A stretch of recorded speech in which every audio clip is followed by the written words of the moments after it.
Chapter 14. Getting Distribution. Most advertisers are confronted with the problem of getting distribution.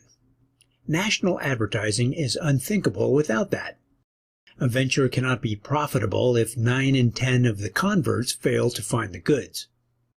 To force dealers to stock by bringing repeated demands may be enormously expensive. To cover the country with a selling force is usually impossible. To get dealers to stock an unknown line on promise of advertising is not easy. They have seen too many efforts fail, too many promises rescinded. We cannot discuss all plans for getting distribution. There are scores of ways employed according to the enterprise.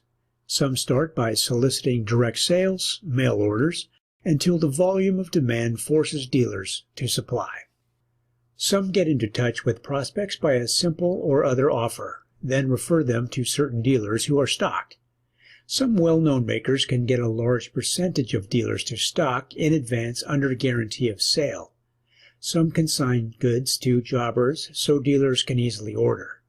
Some name certain dealers in their ads until dealers in general stock. The problems in this line are numberless. The successful methods are many, but most of them apply to lines too few to be worthy of discussion in a book like this. We shall deal here with articles of wide appeal and repeated sales, like foods or proprietary articles.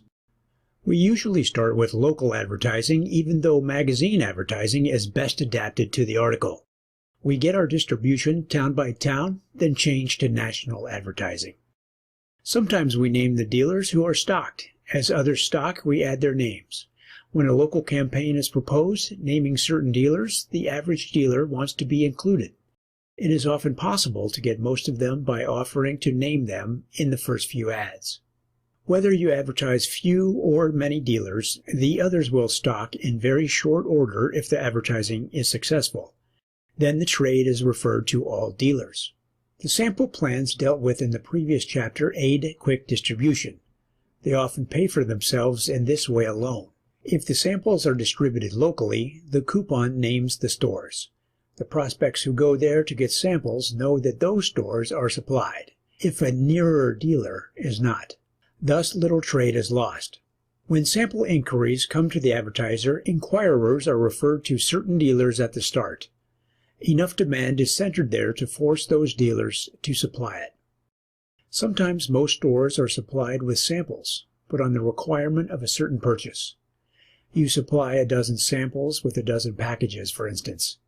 Then inquirers for samples are referred to all stores. This quickly forces general distribution. Dealers don't like to have their customers go to competitors, even for a sample. Where a coupon is used, good at any store for a full-size package, the problem of distribution becomes simple. Mail to dealers proofs of the ad which will contain the coupon. Point out to each that many of his customers are bound to present that coupon. Each coupon means a cash sale at full profit. No average dealer will let those coupon customers go elsewhere. Such a free package offer often pays for itself in this way. It forms the cheapest way of getting general distribution. Some of the most successful advertisers have done this in a national way. They have inserted coupon ads in magazines, each coupon good at any store for a full-size package. A proof of the ad is sent to dealers in advance with a list of the magazines to be used and their circulation.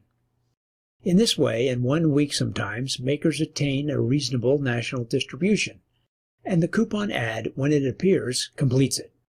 Here again, the free packages cost less than other ways of forcing distribution, and they start thousands of users besides.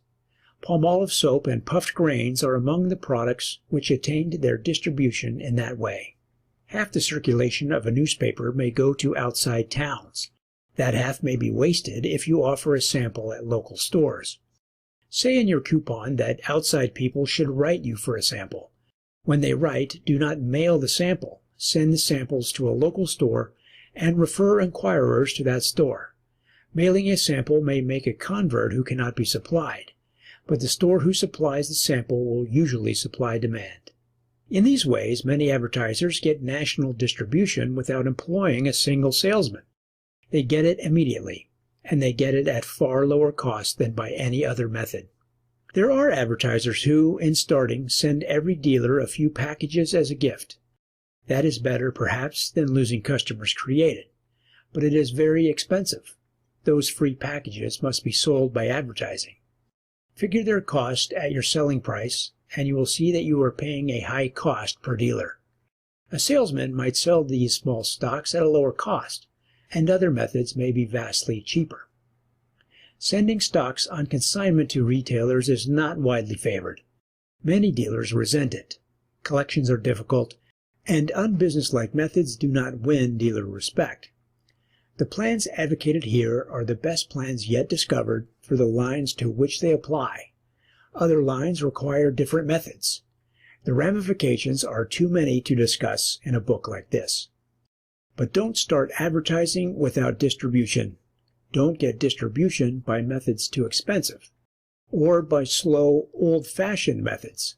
The loss of time may cost you enormously in sales, and it may enable energetic rivals to get ahead of you.